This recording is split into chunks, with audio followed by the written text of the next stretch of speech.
Okay, so let's start. We want to start from or continue from where we left. We want to continue from where we left last time. We were discussing the topic of internal reconstruction, and we were discussing how to design a scheme of internal reconstruction. We were talking about how to design a scheme of internal reconstruction. That's what we were discussing last time. Okay, so that's what we want to continue from today. We want to do a question from the past papers. For first, let me ask, are you able to hear me? So you chat and tell me, are you able to hear me? Chat and say yes. Chat and tell me whether you're able to hear me. Chat and you say yes, that you're able to hear me so that I can continue. Chat and you say yes. Are you able to hear me now? Are you able to hear me so that we continue? You chat and you say yes. Chat and you say that you're able to hear me now. Are you able to hear me? You chat and say yes. Chat and you tell me that you're able to hear me now. Oh, good. Thank you. So let's continue now from where we left. Let's now continue.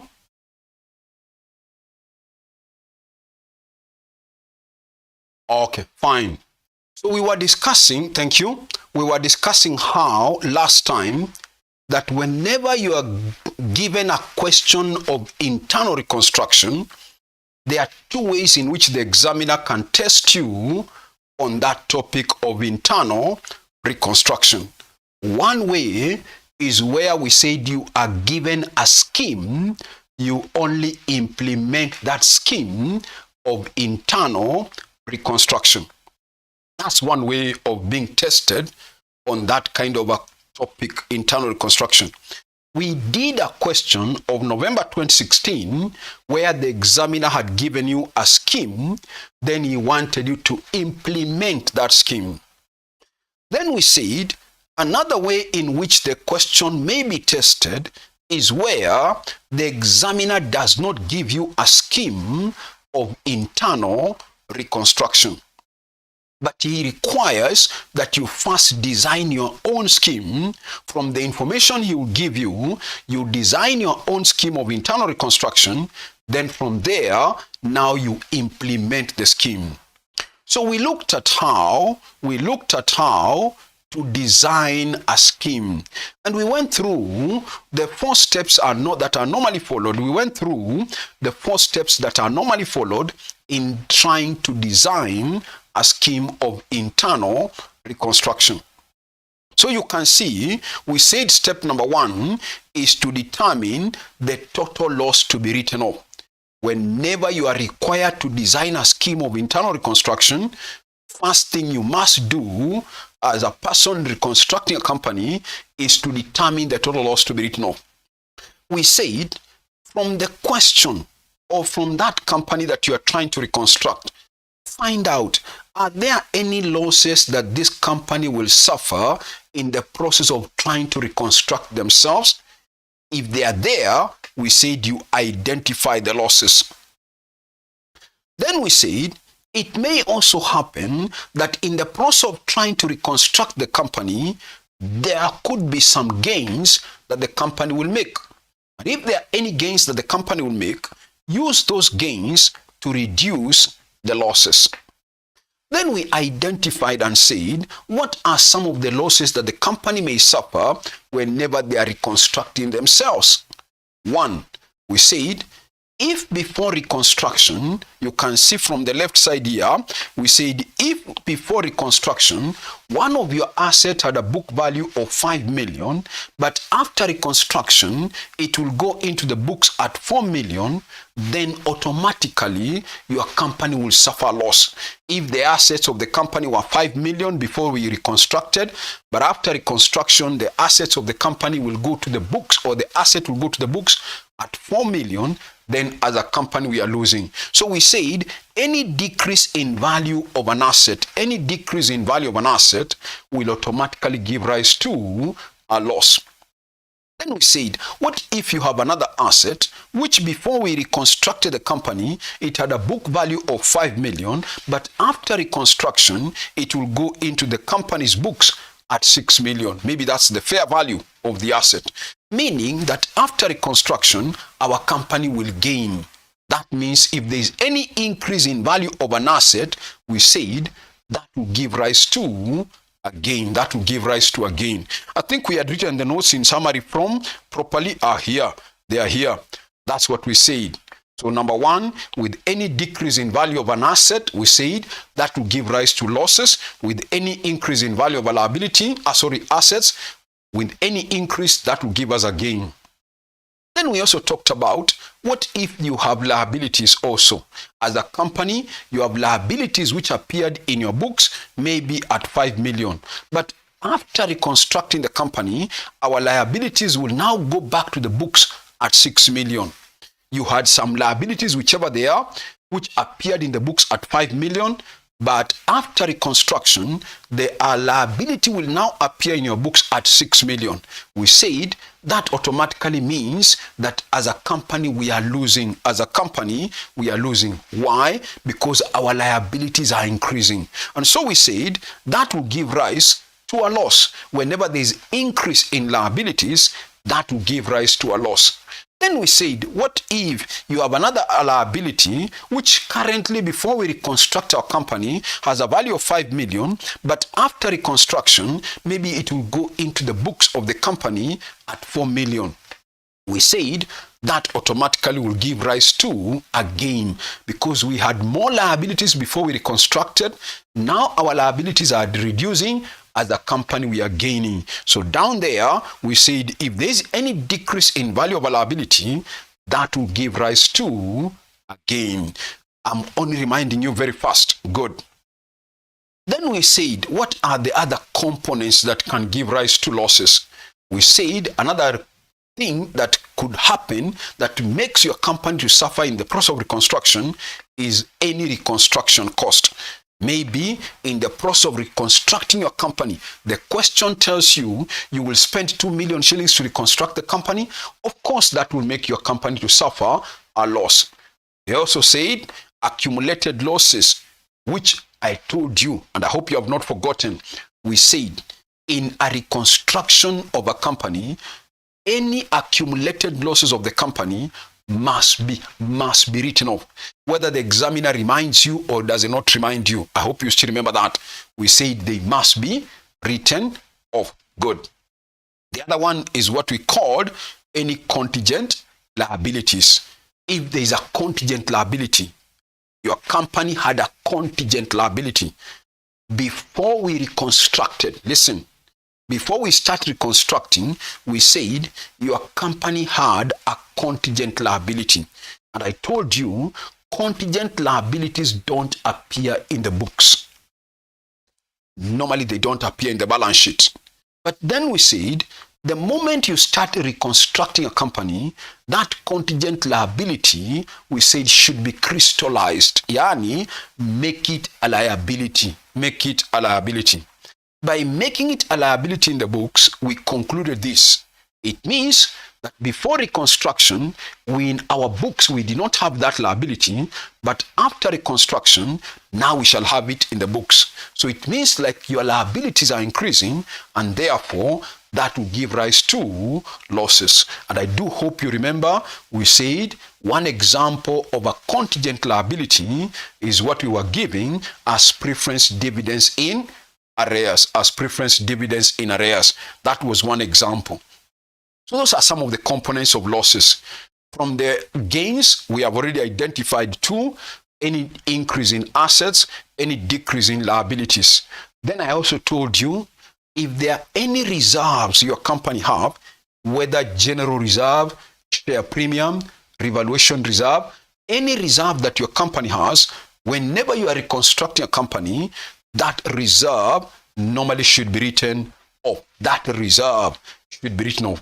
Now, by writing off a reserve, we said, remember, reserves are amounts that belong to shareholders, whether share premium, whether general reserve, whether revaluation reserve. These are amounts that belong to shareholders. And if they are to be written off, then as a company, not as shareholders, as a company, we are gaining. How? Because we are writing them off, meaning we are reducing what we owe. We are reducing what we owe to the shareholders. So we said any reserves to be written off will automatically give rise to a gain. Will automatically give rise to a gain. So once you have identified the losses, once you have identified the gains, get the net of the losses and the gains, and then get the net amount. And that net amount is what we were calling the loss to be written off, the loss to be written off. Good. So maybe before we go to step 2, for the sake of the new students, there are some new students who have joined because today is the free class. Listen, for the sake of the new students, I'm explaining something here. Sometimes you may be disconnected. Sometimes you may be disconnected because of your Wi-Fi strength being weak. I'm talking to the new students now. If you are disconnected because of your Wi-Fi strength being weak, especially when you are watching a live class, listen, there are 2 ways in which you can use to come back to class. Now, first, before I talk about the 2 ways, if you try and click, listen, if you try and click on the disconnected video and it doesn't bring you back to class, then one way to come back to class is to click the refresh button. That means you refresh the page from which you are watching the video from. Normally, on the top left or on the top right of your page, whichever gadget you are watching from, that gadget could have a refresh button, meaning you refresh the page. Of course, some refresh buttons appear like this, something of that nature. That's how they appear. If your gadget doesn't have that button to refresh the page, then the other second way you can use to come back to class is to go back to the group where the link was posted and you click on the link so that you join the class again. It's like you're joining the class again. So for those students who are new and they don't know that kind of modality, we have said, sometimes when you're watching a live class, you may be disconnected because of your Wi-Fi strength being weak. If you are disconnected, then we are saying either you refresh the page or you go back to the group, click on the link. That will only happen if you try to click on the disconnected video and it doesn't bring you back to class. Good. Also now, listen, for any one of you, all of you now, for all of you who have not subscribed to my YouTube channel, I would ask you to subscribe to my YouTube channel. You can even click that button of subscribe as you are watching now. You can click it, then you also click the notification bell so that you are notified whenever we post videos in our YouTube channel. So I would ask you, if you have not subscribed to my YouTube channel, please subscribe by just clicking the button down there on subscription. Then you click on the notification bell. You subscribe and you click on the notification bell so that you can be notified anytime we post new videos in the YouTube. Good. Now, so let's go back to our discussion.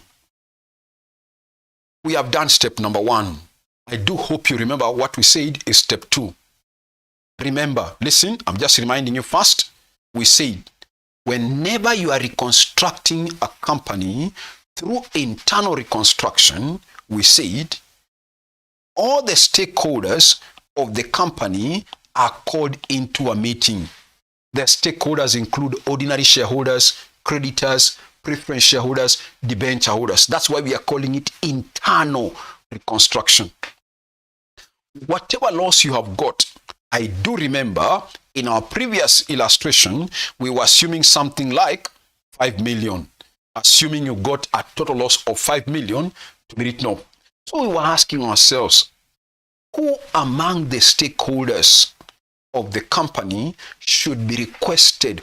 Who among the stakeholders of the company should be requested to suffer this loss? that we have got in step 1. Should we request the ordinary shareholders to take it over? Should we request the preference shareholders? Should we request the debenture holders? Who among the stakeholders of the company should be requested to suffer that loss? We said, listen, we are reconstructing this company.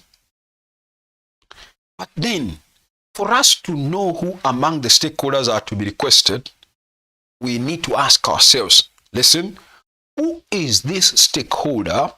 Who is this stakeholder who, even if he goes to the court and asks for the company to be liquidated, who is this stakeholder who, even if he goes to court and asks for the company to be liquidated, he will still lose?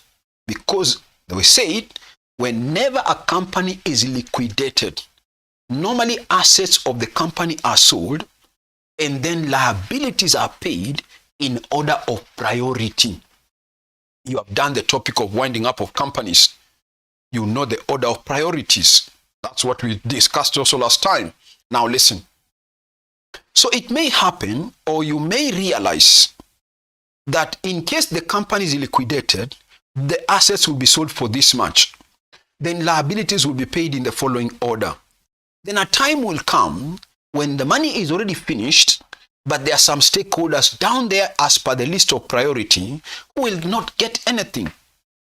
Those are the ones you now go back to and tell them, instead of going to court and asking for the company to be liquidated, and you still lose or you don't get anything, why can't you accept to suffer this loss of 5 million on reconstruction of the company with the hope that the company will make a profit in the future, and you as a stakeholder, you will be able to participate in that profit? So that is the stakeholder we want to identify. And that's what we said. We now go to step 2.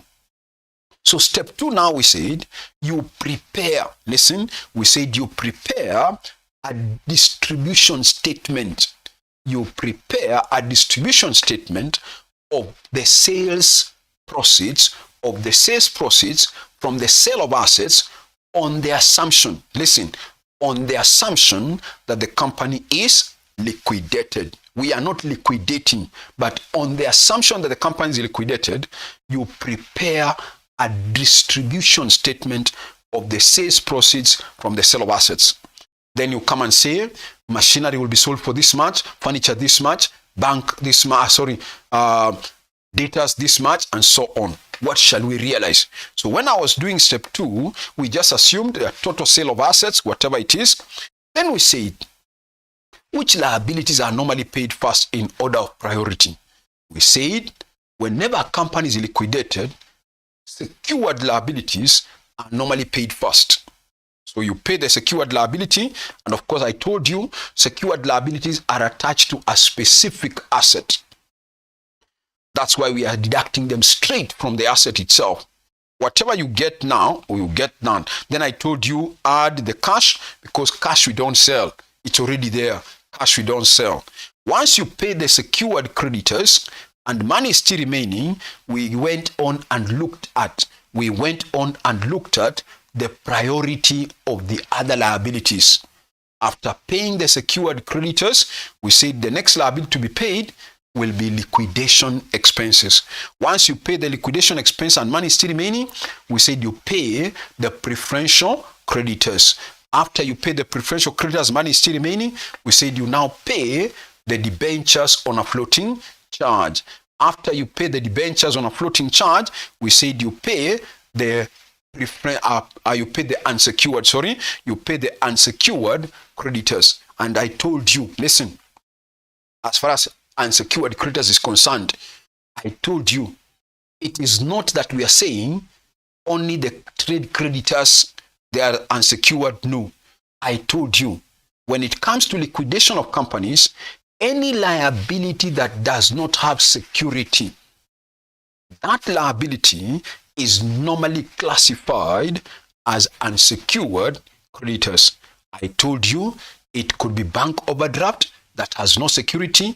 It could be normal bank loan, which did not have security, or it could be the normal trade creditors. So any liability that does not have security, we normally classify it as unsecured creditors. So you combine all of the liabilities which don't have any securities, and then you pay them at that stage.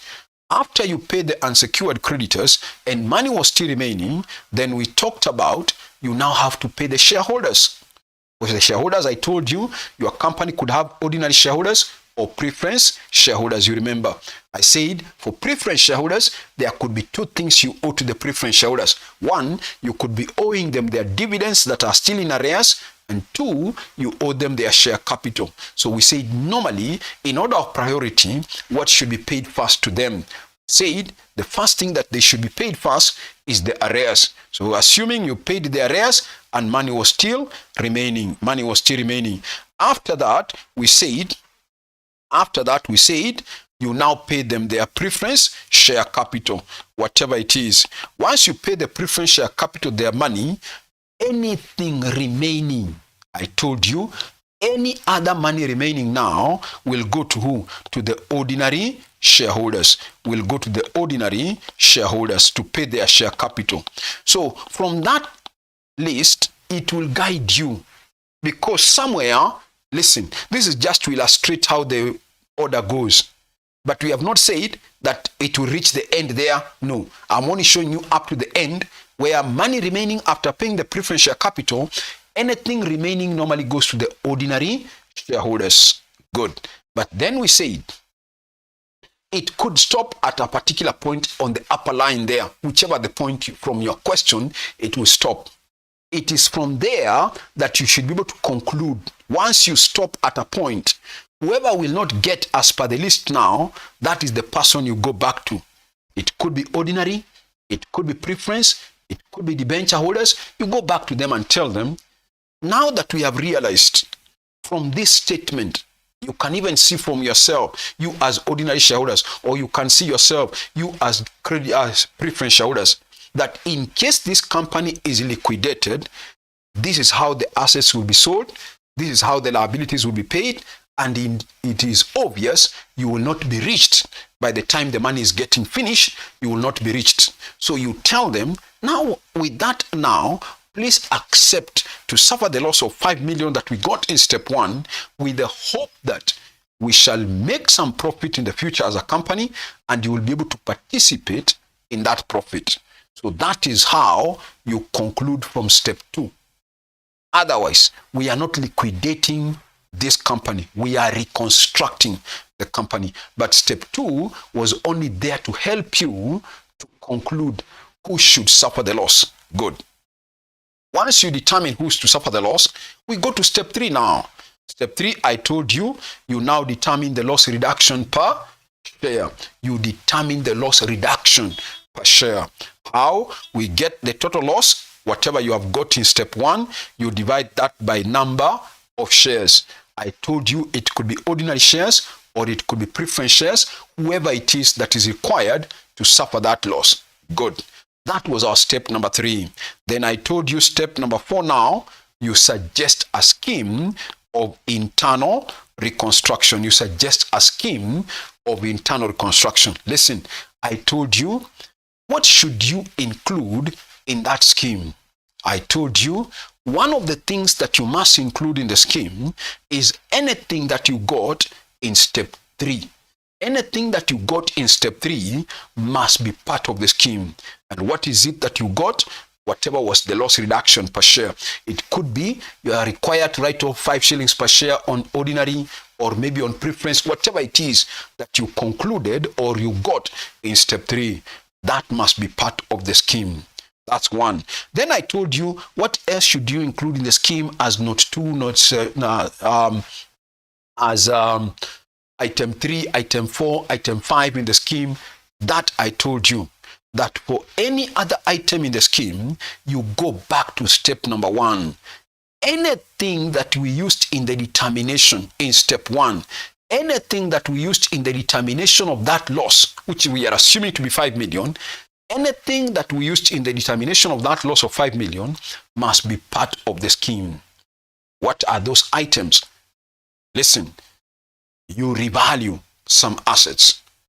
Once our assets are revalued, some will give us losses, some will give us gains. Hapo chini. So you may say assets to be revalued to their fair values as follows. The question will give you the fair values of the question of the assets. Then you may say liabilities to be revalued to their fair values, blah, blah, blah. Some of them will give you losses. Some of them will give you gains. The question somewhere in the notes might tell you there is a reconstruction cost of this much. You know, you come and now say in the scheme, reconstruction cost to be incurred, maybe 2 million, 1 million, and so on. The other item we used in step 1 was accumulated losses. So you can put in the scheme and say accumulated losses to be written off, whatever it is. Another thing we used in step 1 was this contingent liability, which we gave as example, preference dividends in arrears. So you could say as part of the scheme, preference dividends in arrears to be paid in cash, whatever it is. Those were the losses. Among the gains, I can see we have not used the reserves. So among the items in the scheme, you could say reserves to be written off. Maybe it's share premium, maybe it's general reserve. That's what you could put in the scheme. Good. So I think I've reminded you on how to design a scheme of internal reconstruction. Now, how to design those 4 steps. Step number 1, determine the total loss to be written off. Step number 2, prepare a distribution statement of the sales proceeds from the sale of assets on the assumption that the company is to be liquidated. I've told you this is done. That's step 2. That is done so as to determine who among the stakeholders of the company is to be requested to suffer the loss in step number 1. Who among them is to be requested? Otherwise, we are not liquidating, we are reconstructing. Once you know who, then you go to step 3. Now you determine the loss reduction per share by taking the total loss that stakeholder will lose, divide by the number of shares. Then you now go to step 4, where we have said you suggest a scheme of internal reconstruction. I've told you what should be included in the scheme. One thing that must be included is anything that we got in step 3. That must be part of the scheme. Then what else should be part of the scheme? I've told you anything that anything that you used in step 1 to determine the total loss of 5 million, that which you used must be part of the scheme. With that idea now, I want to project a question now, which is an old past paper question, but a good one for practice because it's quite a bit involving. It has more than other questions that have come in the past, in the recent times. So I want to project it so that we do it together. Okay, sawa. So let me project the question that I want us to do. That was a question of June 2008. That's a question of June 2008.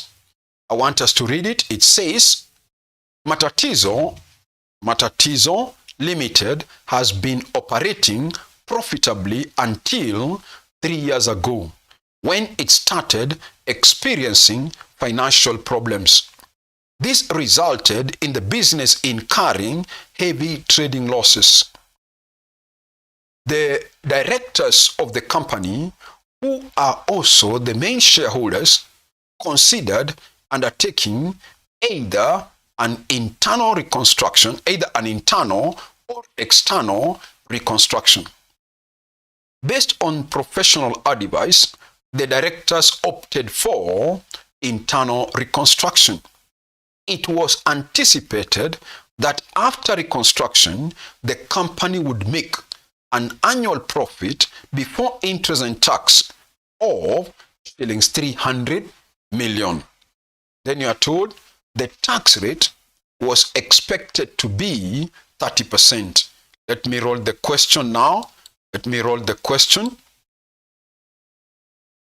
After that, you are given the balance sheet of the company as at 31st of March 2008 before reconstruction was as follows.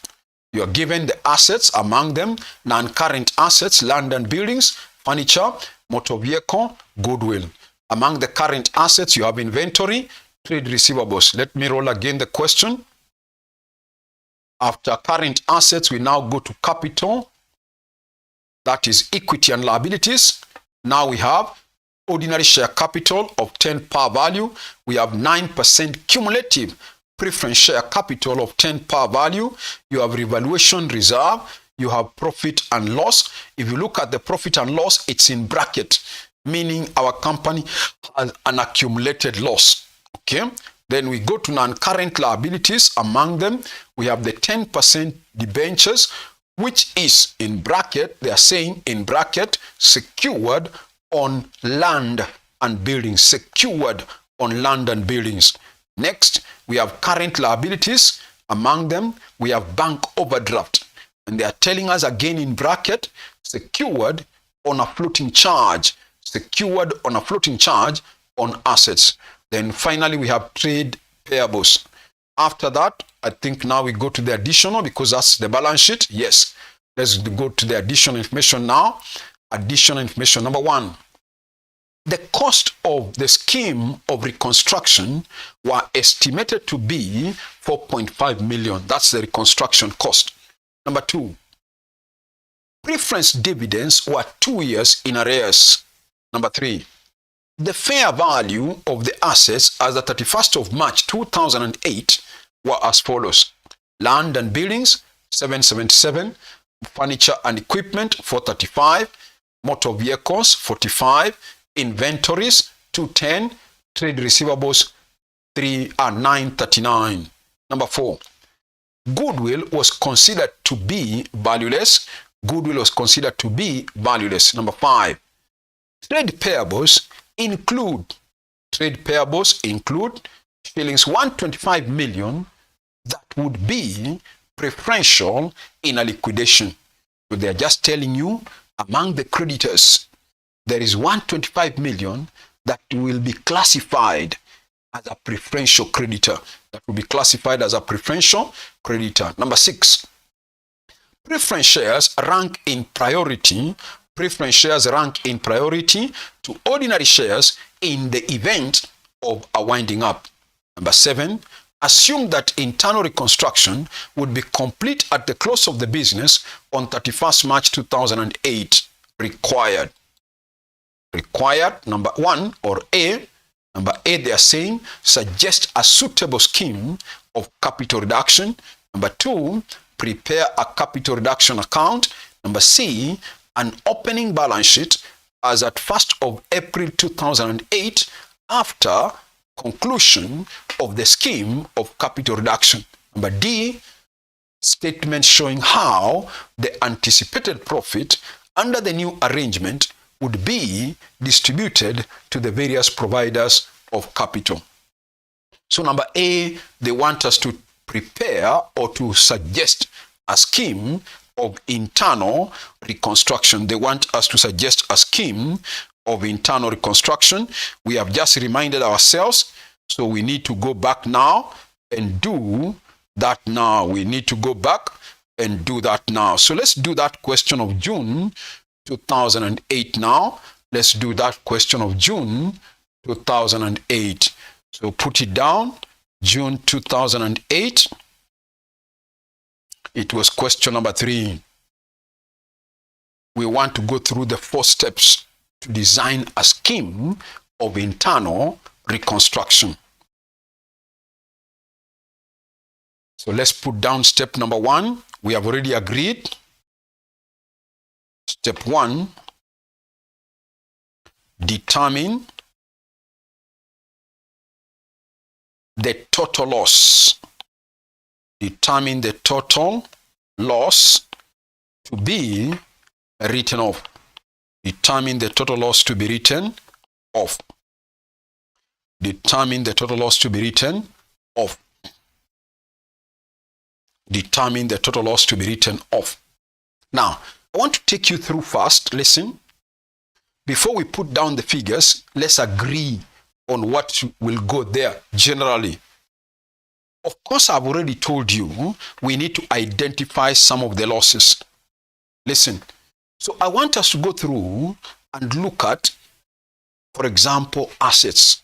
I told you some assets will have to be revalued. Assets will have to be revalued after we have reconstructed. Some of them will give us a gain. Some of them will obviously give us a loss. So let's just, for the sake of it first, identify which assets will give loss and which ones will give a gain. So let me project the question. If you look at note number 3, for example, if you look at note number 3,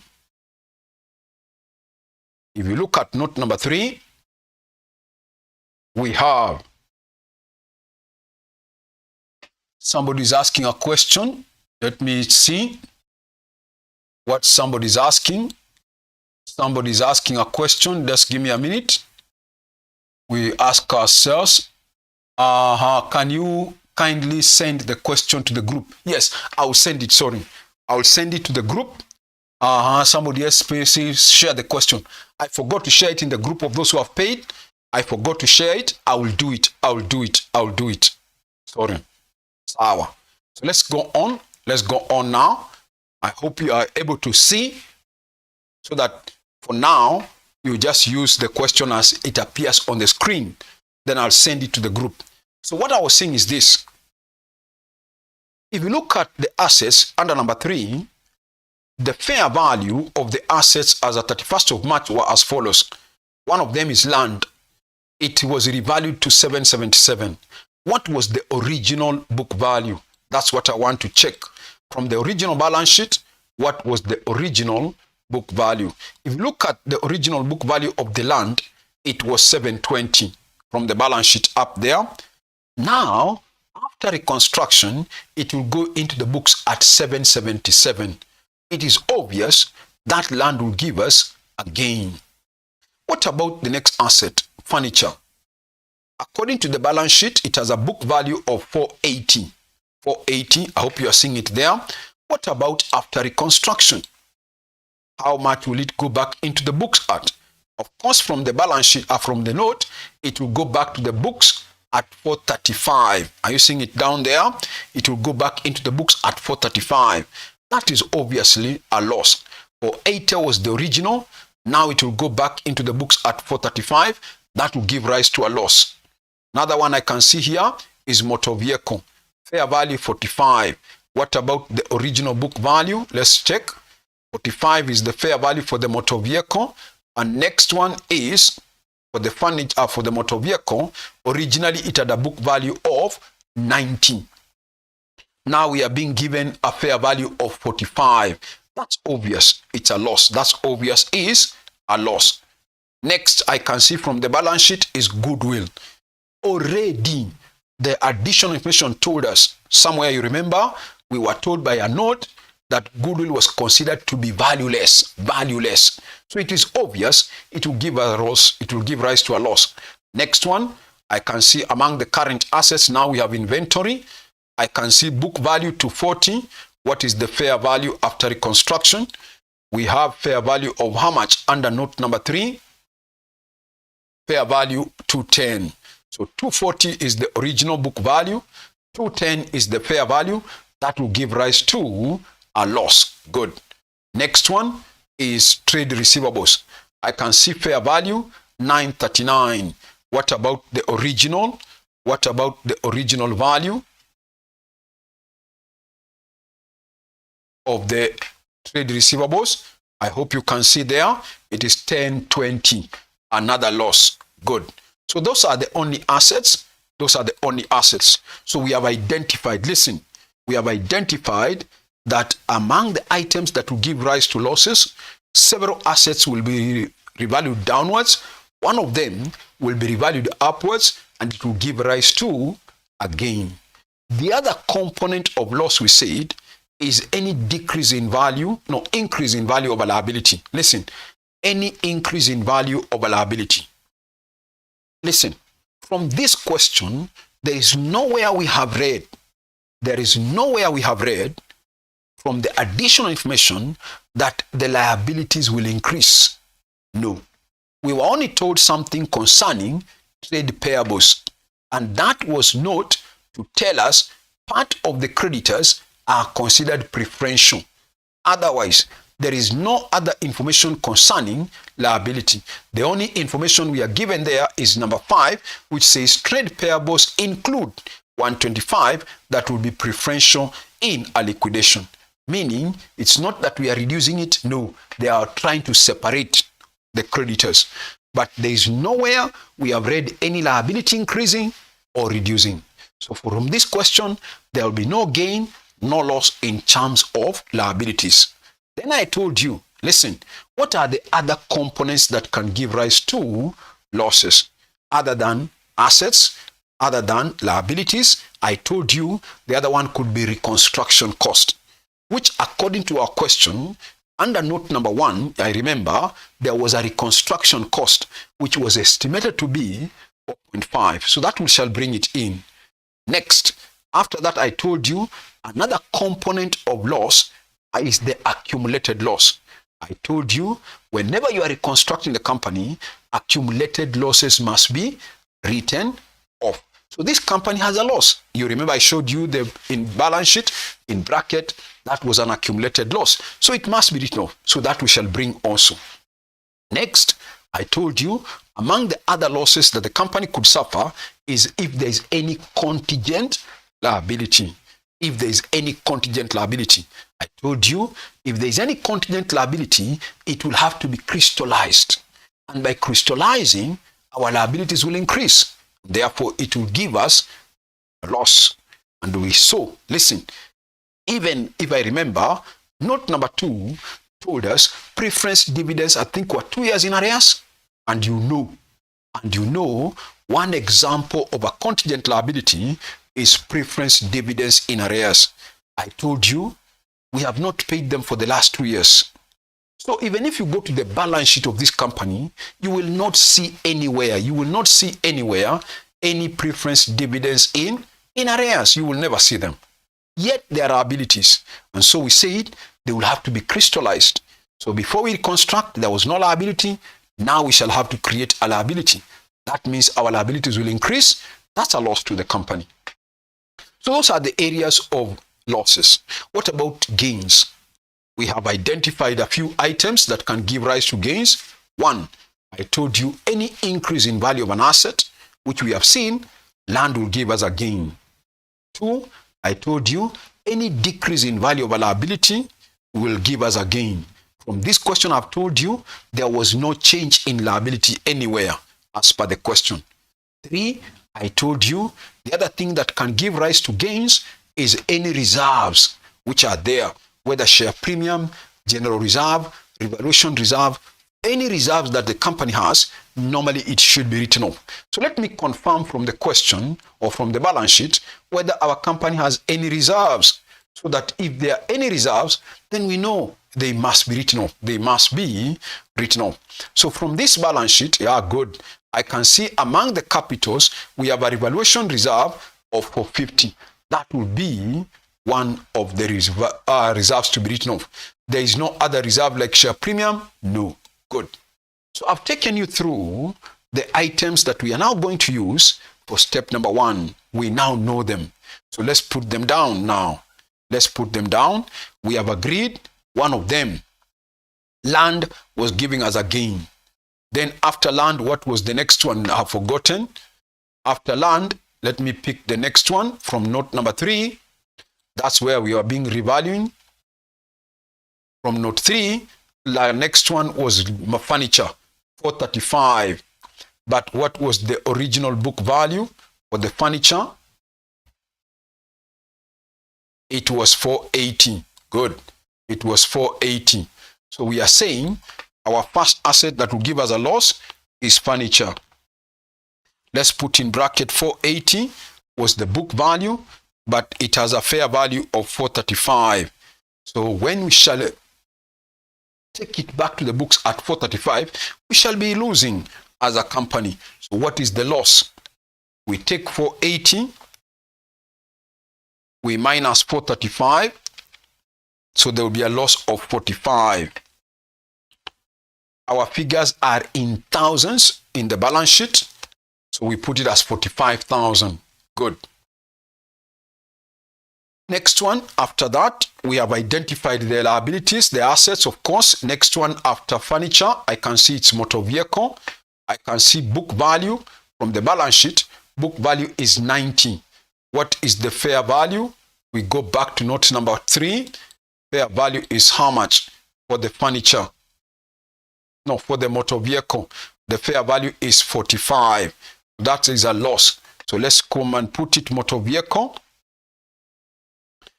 From the balance sheet, book value is 90. We have seen from note number 3, the fair value is 45. So it will have a loss of another 45. Good. What is this other asset? We go back to the balance sheet. We are going back one and picking them one by one. After furniture, after motor vehicle, I can see from the balance sheet, the next one is goodwill. What 60? We were even told by the note that goodwill was considered to be valueless. So it's already a loss of 60. We just come and put it, goodwill, 60. Next, after goodwill, we go back to the balance sheet. What's the next asset? After balance sheet, the next one is inventory. I think it was a loss. Book value, I can see 240. Book value 240 for inventory. What about fair value? Fair value for the inventory, I can see it here, 210, a loss of 30. So just come and see your inventory, 240 minus 210. That gives us a loss of 30. Next, after that, we go to the next asset after inventory. And the next one in the balance sheet is, after inventory, we go to trade receivables. And I can see trade receivables are given as 1020 in the balance sheet, 1020, while as per the additional, it has a fair value of what?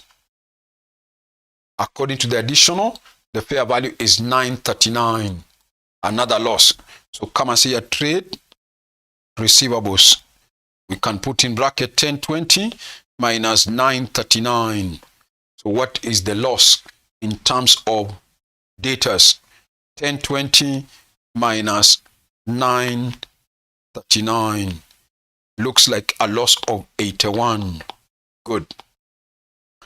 After trade receivables, let's go to the balance sheet. Is there any other current asset from the balance sheet? No.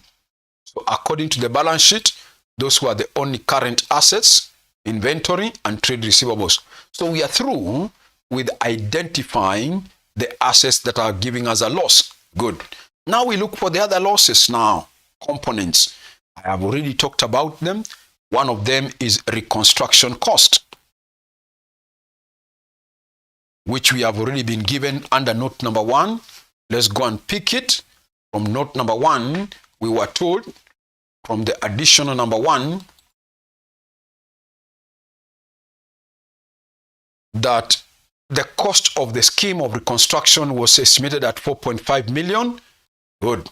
I have told you our figures in the balance sheet are already in thousands. So if I put this in thousand, it will be 4,500 to represent 4.5 because our balance sheet figures were in thousands. Good. After that, I'm still looking for losses. After assets, after reconstruction cost, I also talked about accumulated losses themselves. Good. Bring them in. Accumulated losses. How much were they in the balance sheet?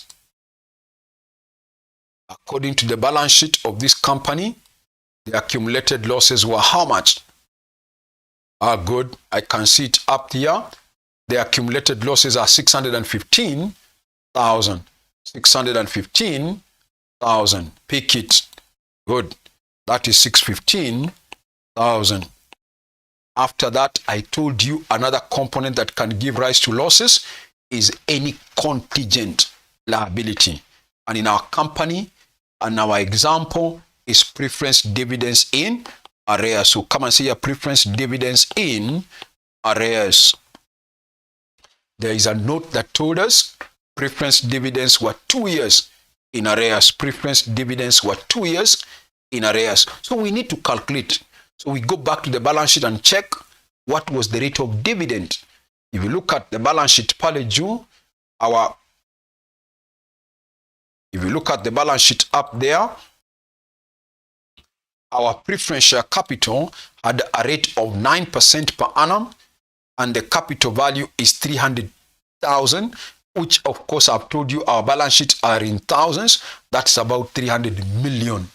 So if the rate of dividend is 9% per annum, so it will be 9%, multiply that by 300 million, multiply that by 2 years.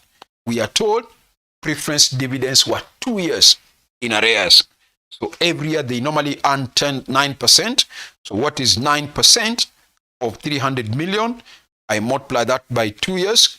That comes to 54. That comes to 54. Good. So I have identified all the losses. Assets, reconstruction cost, accumulated losses, and preference dividends, which is a contingent liability. I told you from this question, there were no changes in liabilities. No. So I can now get the totals before I minus the gains. Let's add these totals. The first one is 45 plus another 45 plus 60 plus 30 plus 81 plus 4,500 plus 615 plus 54. This gives me 934,500. 934,500. That's what I'm getting. Then we come and say less gains. We have already identified two of them. One of them was land. I remember the values. Land, we were told by note number 3, 777. I remember.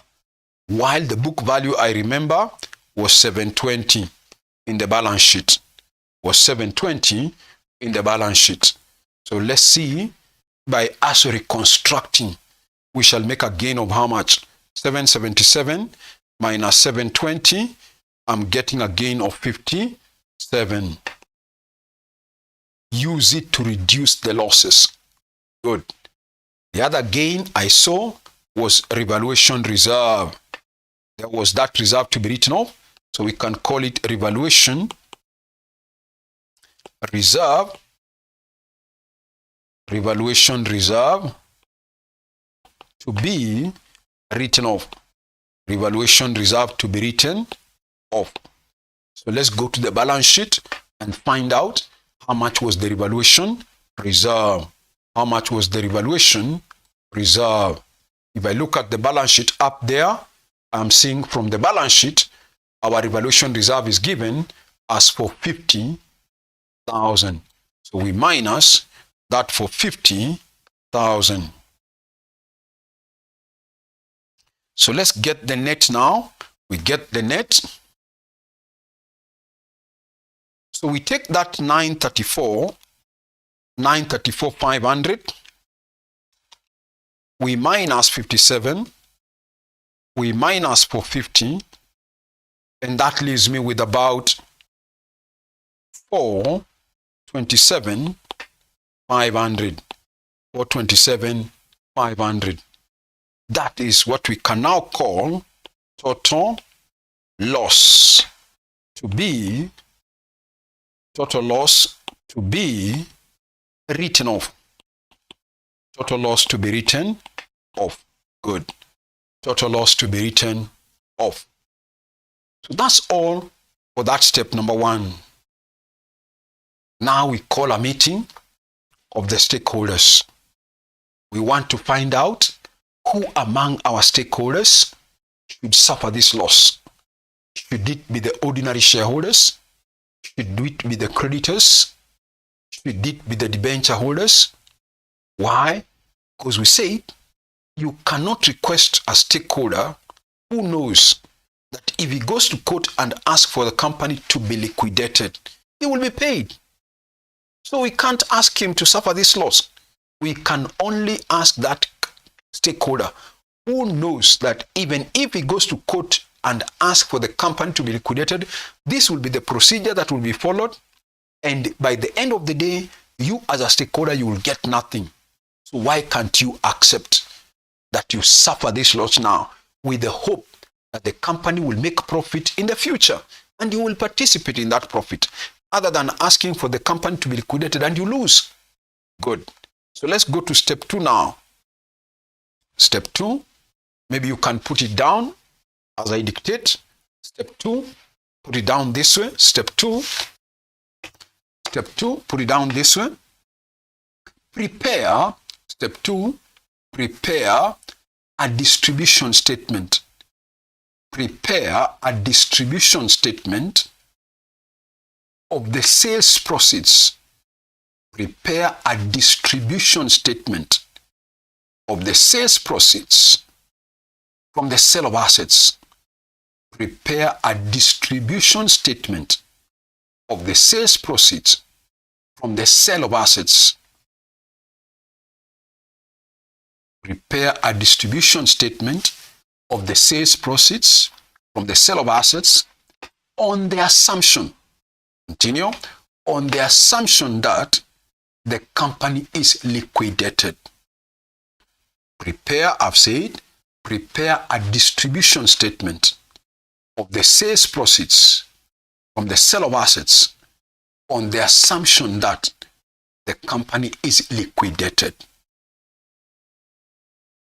Then you say this. This is done, continue, this is done so as to determine, this is done so as to determine who among the stakeholders, this is done so as to determine who among the stakeholders of the company should be requested. This is done so as to determine who among the stakeholders of the company is to be requested to suffer the loss in step 1. This is done so as to determine who among the stakeholders is to be requested to suffer the loss in step 1. Then you can say this, i.e., whether it is the ordinary shareholders, whether it's the ordinary shareholders, preference shareholders, debenture holders, or creditors. Now we can do it. Now we can do it. So let's go back, listen, and see if our assets are sold, furniture will get how much, motor vehicle how much, land how much. Then we start paying the liabilities in order of priority now. So they go to the balance sheet now. We go back to the balance sheet, pick one asset, see from the additional information how much it will be able to realize. Okay? We can even use the additional, because that's where we are given the fair values. Yes. You can see from the note number 3, the fair values of the assets were as follows. One of them is land. So land can be realized 777. Furniture 435. Motor vehicle 45. Inventory 210. Trade receivables 939. Good. So let's now do it. Now, I want to explain something. I think one of the assets, listen, one of the assets was used as security. And I told you, when an asset is used as a security for the secured liability, you must net it off against that specific asset. So I go back to the balance sheet and I want to know which among the assets was secured. Which liabilities was secured on a particular asset. If you look at the balance sheet, among the non-current liabilities, we have the 10% debenture, which was secured on land and building. Good. And the value I can see now here is 500. So you remember from our note number 3, our land and building was to be sold for 777. But now it was used as security for debentures, and the liability is 500. So we minus direct. So come and just put it this way. Let me first put it down. You come and see your land, 777. Then you come and see a less secured debentures. That is 500. Then when you minus, you remain with a balance of 277. That was the only liability, the only asset that was used as security. Good. Now we can list the others. There was no other asset which was used as security. It was only land. So we go back to note number 3. And we pick the other assets. In case they are sold, they will realize how much. We have already seen land will give us 777. Now we go to furniture, 435. We come now to furniture, 435. After furniture, we go to the next one, motor vehicle, 45.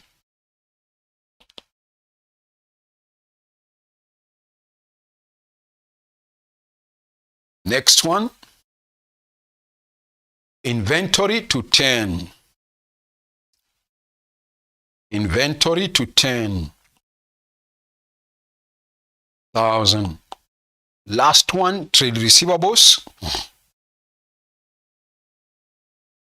Trade receivables, 939.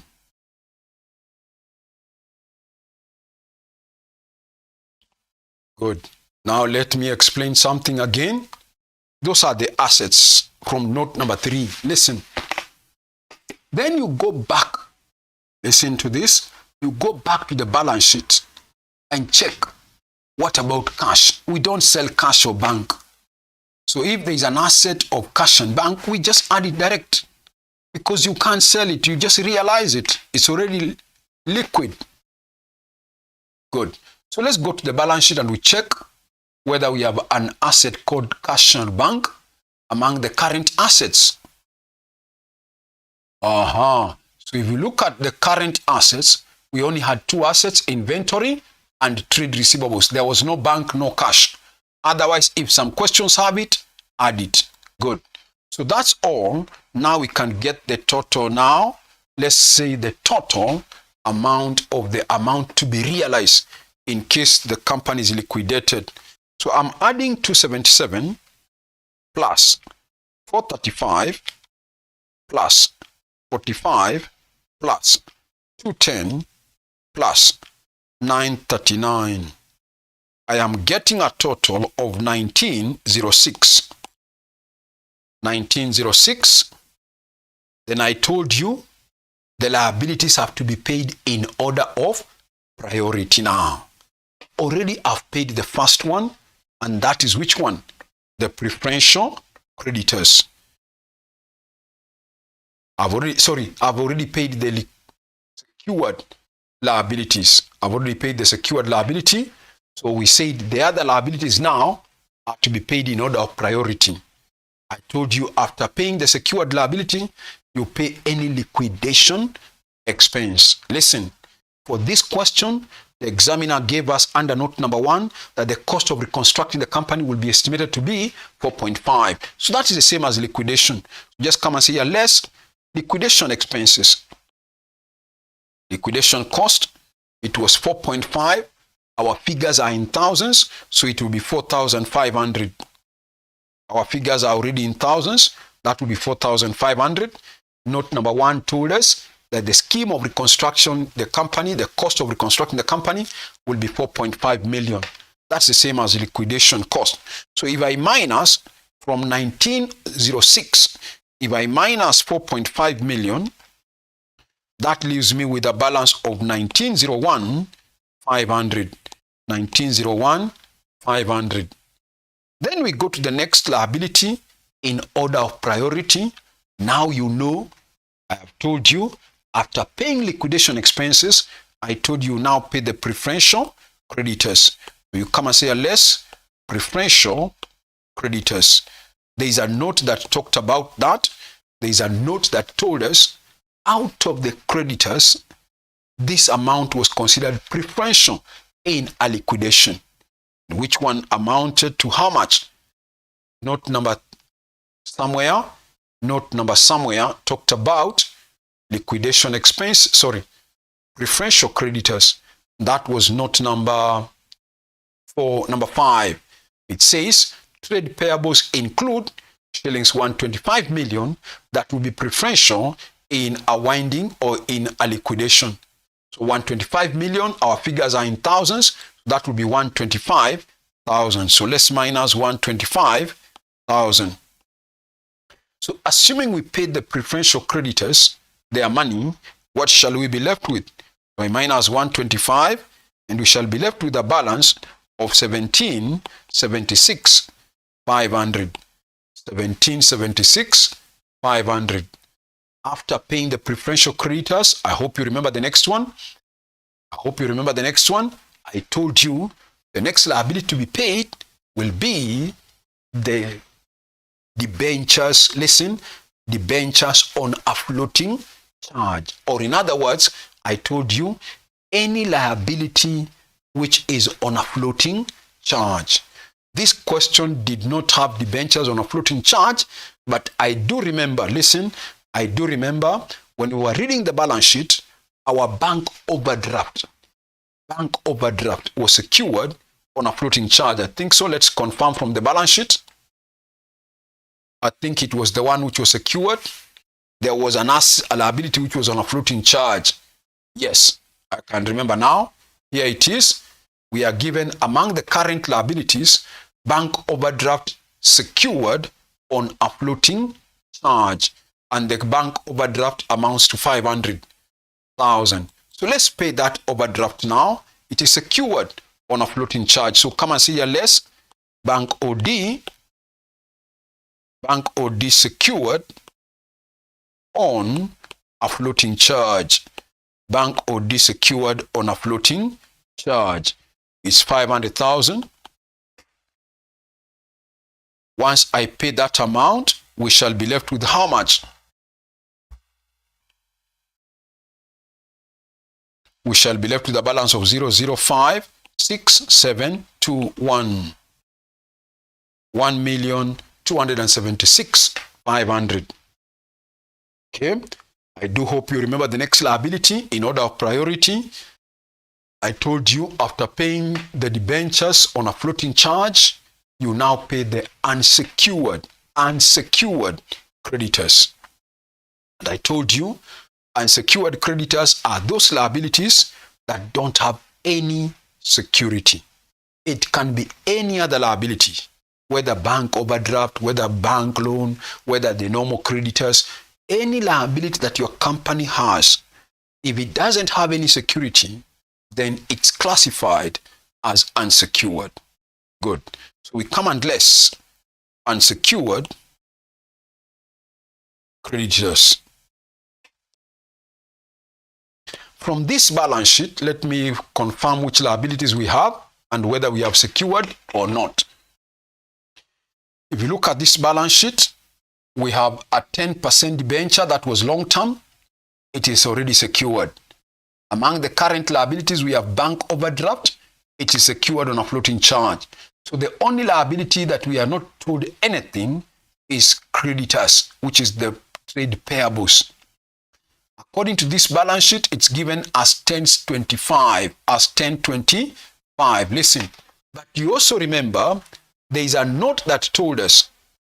There is that note, I think number 5, which said what concerning them.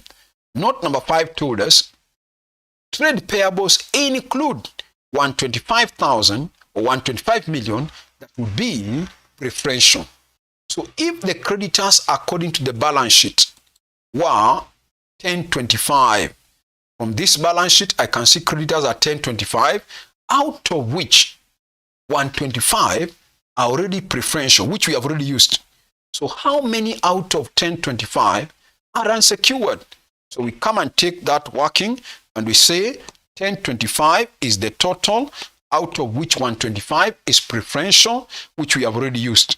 So it leaves me with a balance of how much? This is 1025 minus 125. That leaves me with a balance of 900. So if we pay the unsecured, looks like money is still remaining. How much? If we pay the unsecured, we are remaining with a balance of how much? We take 1276.5. That looks like 376,500. 376,500.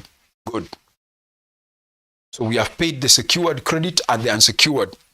They have enough money to go home with in case the company is liquidated. After paying the unsecured creditors, we now come and say less preference dividends in arrears. I told you, once you pay the unsecured creditors, the money that remains now, you are supposed to give it to the shareholders. There's two categories of shareholders. We have preference and we have ordinary. For preference, they rank first. But what do you pay them first? Do you pay them the arrears first, or do you pay them their capital first? We saw you pay them their arrears first. So let's go back. We have already calculated the arrears. We don't have to recalculate them again. Under step 1, when we were computing the contingent liability, we saw that preference dividends were 2 years in arrears and it came to 54,000. So let's use that 54,000. So we pay that 54 for the arrears. We shall be left with how much? I am left with a balance of 322,500. 322,500. Now we can give the money. We can pay the preference share capital now. Let's pay preference share capital. So let's go to the balance sheet and see how much do we owe them and whether we have enough to pay them. We are remaining with a balance of 322. The next category of people to be paid are the preference shareholders. Do we have enough to pay them? That's what we want to know. So from this balance sheet, how much is the preference share capital? You can see we have 9% cumulative preference shares, 9% cumulative preference share capital, worth 300,000. So we have enough. We have a balance of 322. Now we want to pay 300 to the preference shareholders. That leaves me with a balance of 22,500. 22,500. And I've already told you, any money remaining must be paid to the ordinary shareholders. So we come and say less ordinary share capital. All that remains is theirs. That is 22,500. So that we are left with nothing. But the question is, have they been paid enough? That's the question we want to confirm. Everybody else seems to will get. The last person we are paying is the ordinary. We can only pay them 22. But from the balance sheet, what is it that we owed to them? What is it that we owed to them? If you look at the balance sheet, our ordinary share capital was for 50. I can see the share capital is for 50, but we can only pay them for 22,500. So if they go to court, they can only get 22,500. Who? The ordinary. But we owe them for 50. So if they go to court, they will still lose how much? Let me check. I take that for 50, which is what I owe to them. If they go to court, they will be paid 22,500. So they will lose a balance of 427. They will lose a balance of 427,500. Is it exactly what we got in step 1? Let me confirm. Is it exactly what we got in step 1? Yes. 427,500. So we want to tell the ordinary shareholders, please accept to suffer this loss of 427,500 with the hope that we shall make some profit in the future and you will be able to participate in that profit.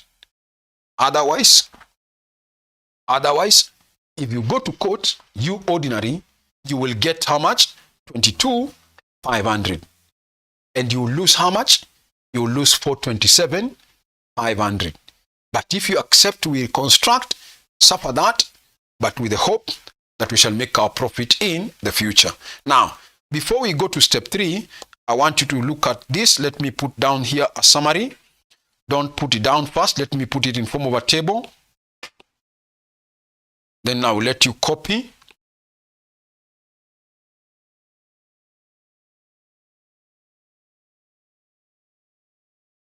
I think now you can copy.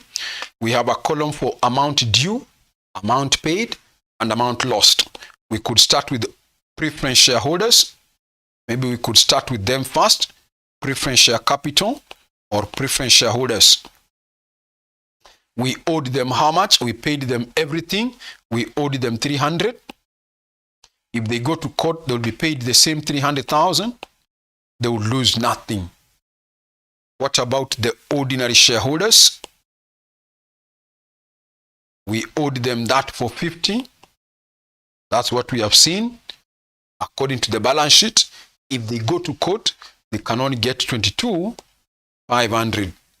Therefore, they would lose the 427,500, which comes to the same total that we got in step 1, 427,500. Okay, so let's put down a note somewhere below that. Put down this. Below that, put down this. Below that, put down this. From the above table, it is the ordinary shareholders. It is from the above table, it is the ordinary shareholders who should be requested. It is the ordinary shareholders who should be requested to suffer the loss in step 1. We have said from the above table, it is the ordinary shareholders who should be requested to suffer the loss in step 1. Good. Now we can go to step 3 now. Now we can go to step 3, where we said you determine the loss, determine the loss reduction per share. Determine the loss reduction per share. How? We said you take the total loss, we divide that by number of ordinary. Now we know the type of shares to lose, so we are dividing that by number of ordinary shares. We are dividing that by number of ordinary shares. We have a loss of 427,500. That's the amount we are writing off. We go back to the balance sheet and check how many shares the company had in form of ordinary. How many shares did this company have in form of ordinary? That's what we want to know. According to this balance sheet, I can see ordinary share capital, 10 shillings per value. The amount is given as for 50,000. I've already told you our figures are in thousands, so that is 450 million. One share has a par value of 10. So if the company has a capital of 450 million and the par value per share is 10, that means the company has 45 million shares to give us 450 million. So that is 45 million. Our figures are in thousands, so we just say 45,000. So how much is the loss reduction per share? Loss reduction per share. So we take that 427,500, we divide that by 45. That looks like a net of 9.5. That is 9.5. That's our step number 3. We want to go to step 4 now, where we said suggest a scheme. Step 4, we said you suggest a scheme of internal reconstruction. Suggest a scheme of internal reconstruction.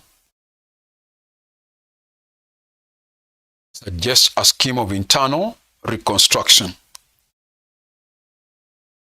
So let's suggest now. We have everything we need. We have everything we need now to suggest a scheme. Number one,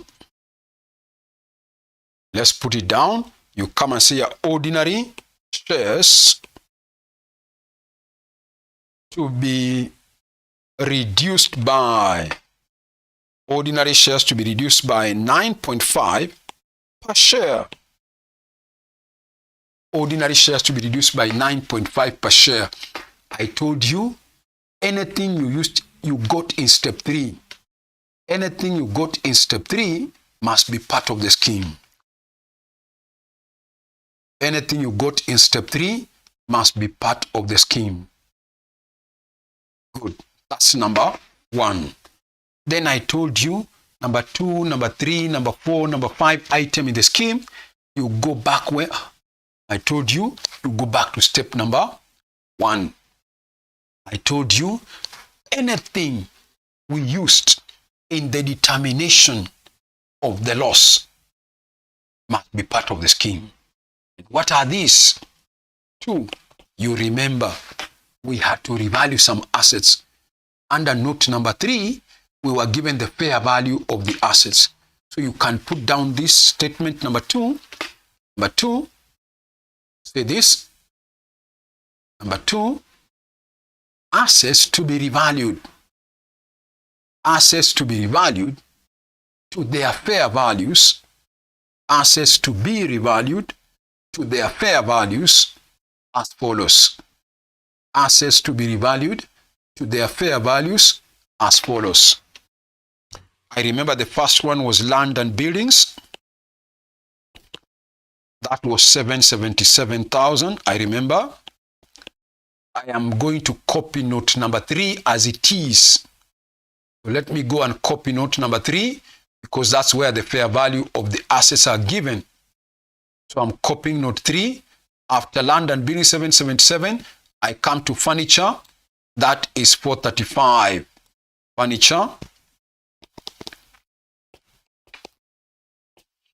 435. Next one, I'm just going to copy everything in note 3. Next one is motor vehicle. And the motor vehicle is 45. Next one is inventory. Inventories. And the amount is 210. Next one is trade receivables.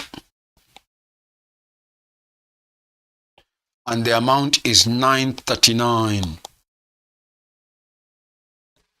Good. So I've copied note number 3. So I'm through with our second item in the scheme. We want to go back to step 1, which I hope by now you know the items we used. We don't have to keep going. We know them now.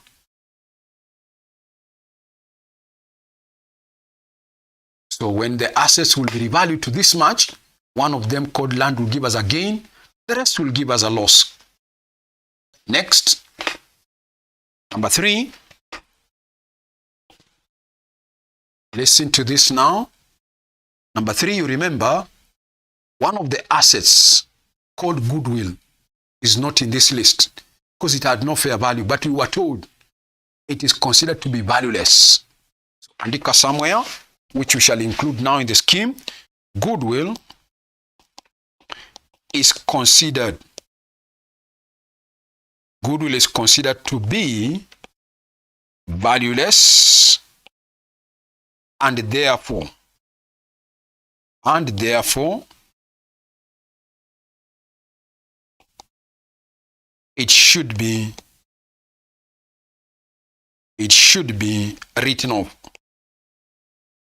Goodwill is considered to be valueless, and therefore it should be written off. So you remember in step 1, we used part of goodwill. I remember it was 60. Next, after that, what else did we use in the scheme? Let me just take you back so that we go together. So far, among the losses, we have used the assets I hope you can see there. And the inventory and the goodwill. Now I can see there is this reconstruction cost of 4.5 million. So let's add it in the scheme. So number 4, you can add reconstruction cost. Reconstruction cost of shillings 4,500. Remember, our figures are in thousands. So I'm putting in the figure again in thousands. Reconstruction cost of shillings 4,500 to be incurred. To be incurred. To be incurred. Okay, we go back to step number 1. We are still looking for what else formed part of the loss. After that reconstruction cost, what was the next one among the losses? I can see now we have dealt with the reconstruction. We now go to the accumulated losses. So andika number 4, number 5, I think so. Number 5. Accumulated losses to be written off. Accumulated losses to be written off. Accumulated losses to be written off. Good. Let's go back to the scheme. What else form part of the loss or even gains? That's what we are trying to look for. After that, I'm going back to step 1. After that, I can see we have talked about accumulated losses. And now I can see preference dividends.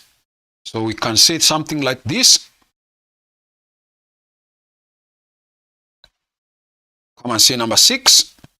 Preference dividends in arrears to be paid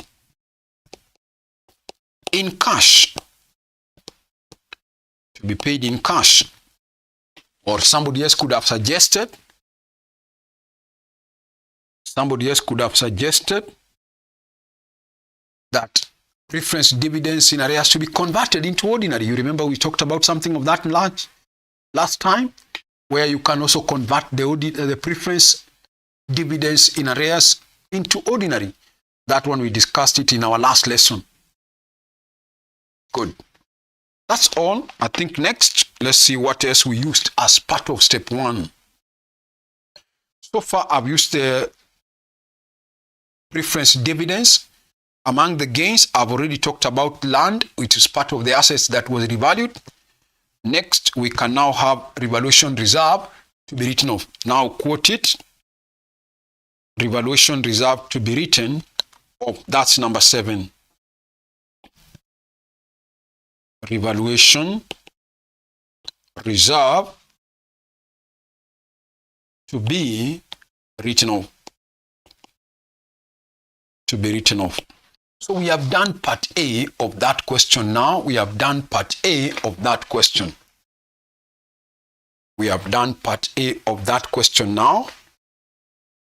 We are supposed to do part B now. Okay.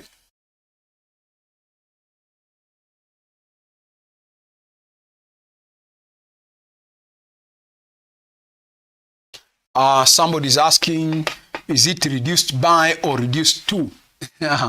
Okay, listen, I think it's Joy. Listen to this now.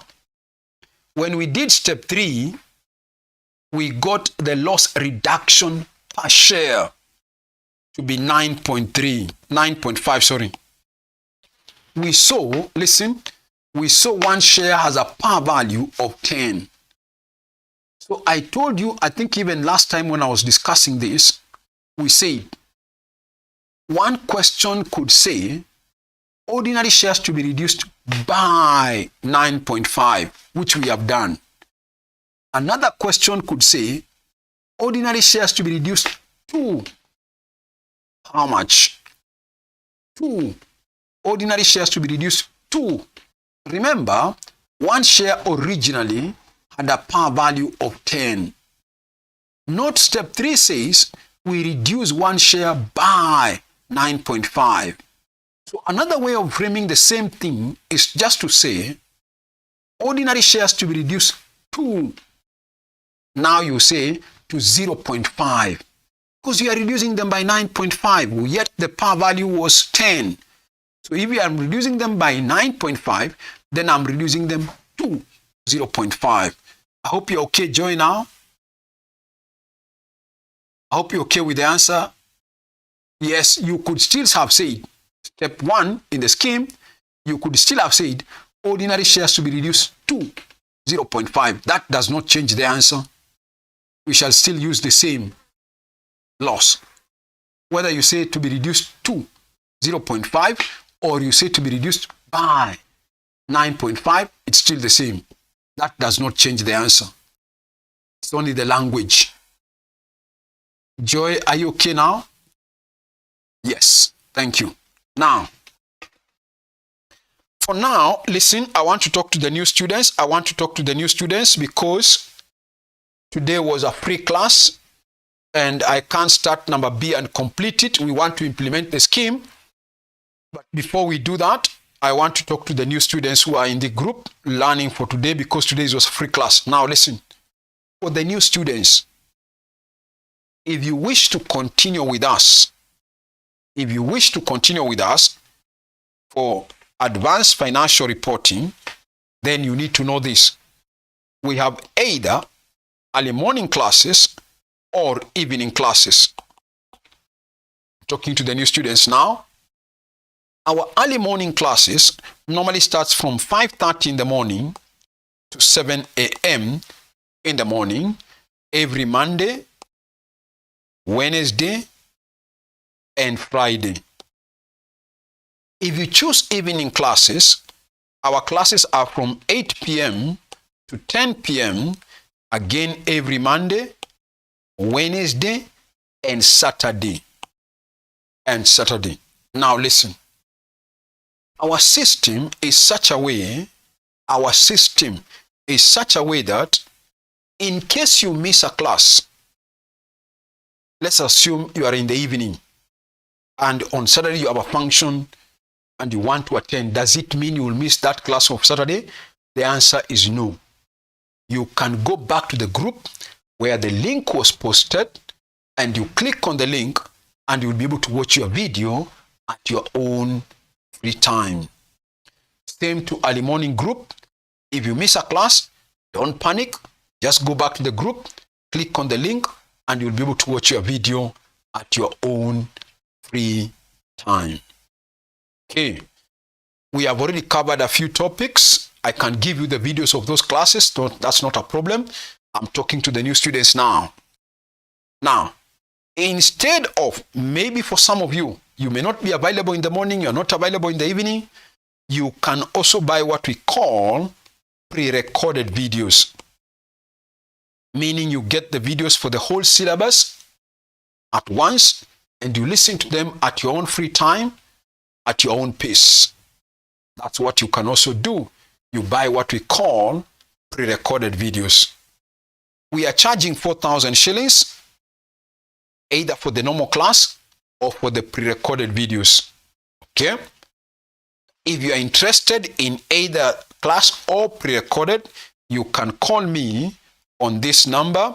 You can call me on this number 0722 6588 0722 6588 75 0722 6588 75.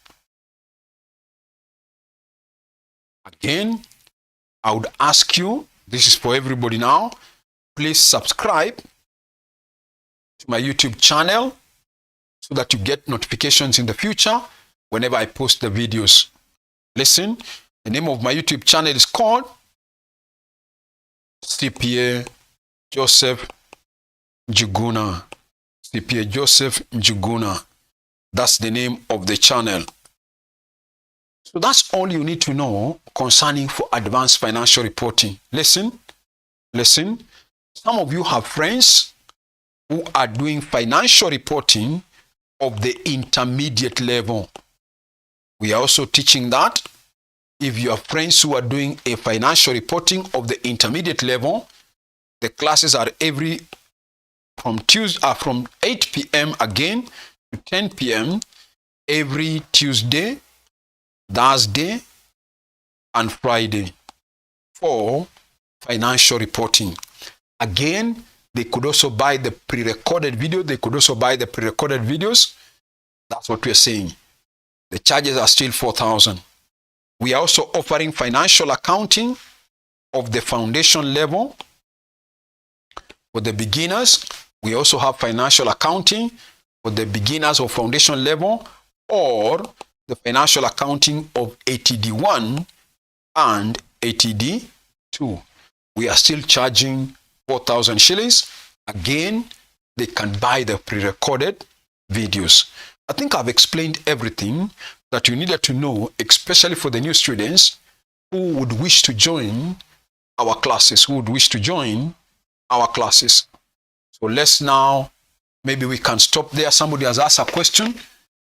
It is a must we follow a certain order in recording the items included in the scheme? No.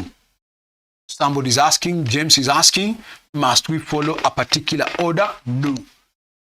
But I've told you, it's logical that you start with what you got in step 3, because that's what you have just got, so that you don't forget it. Others, what appears in step 1, you could start with any other item. After number one saying ordinary shares to be reduced by 9.5, you could say number 2, accumulated losses to be written off. 3, contingent liabilities to be paid in cash. That is preference. Number 4, revaluation reserve to be written off. Whatever it is. So the others don't have to go in a particular order. Why? Because even when you are implementing them, that number 5 does not affect number 6. Number 6 does not affect number 7. No. They are all independent of each other and they don't affect any other entry. Thanks. Okay. So James has said okay. Good. So maybe for now we can stop there. I've talked about for the new students who would wish to join. Either we have early morning or evening class. Either from 5:30 in the morning to 7, Monday, Wednesday, and Friday. Or evening from 8 p.m. to 10 p.m., Monday, Wednesday, and Saturday. I've talked about in case you miss a class, you can still be able to get. Of course, I'll also give you the videos of the previous classes that we have already covered. I've talked about. If you are also interested, you can also buy the pre-recorded videos. We are charging 4,000 shillings. You can buy or you can pay in installment, no problem. I've also said you can reach me on that number, 0722 658875. I've also requested you to subscribe to my YouTube channel so that you get notification. This is for everybody now, so that you can get notification for every posting we make in the YouTube channel. I've also told you, if you have friends who are doing financial reporting of the intermediate level, that's what used to be called section 3, that means they can also join. I've also said we also have financial accounting for the foundation level and the ATD level 1. So maybe for now we can stop there. We pick it up from there next time. I don't know whether we have any new student who want to comment on something. Any new student who want to say something before we close the class for now. So next time, which is on Saturday, we go to part B of the question. We now go to part B of the question. Okay? Any comment for now? Ama we close the class? Okay. Okay, fine. So see you. Good night, everyone now. Good night. Good night. Good night. See you next time. Good night. Thank you. Wonderful. Thank you.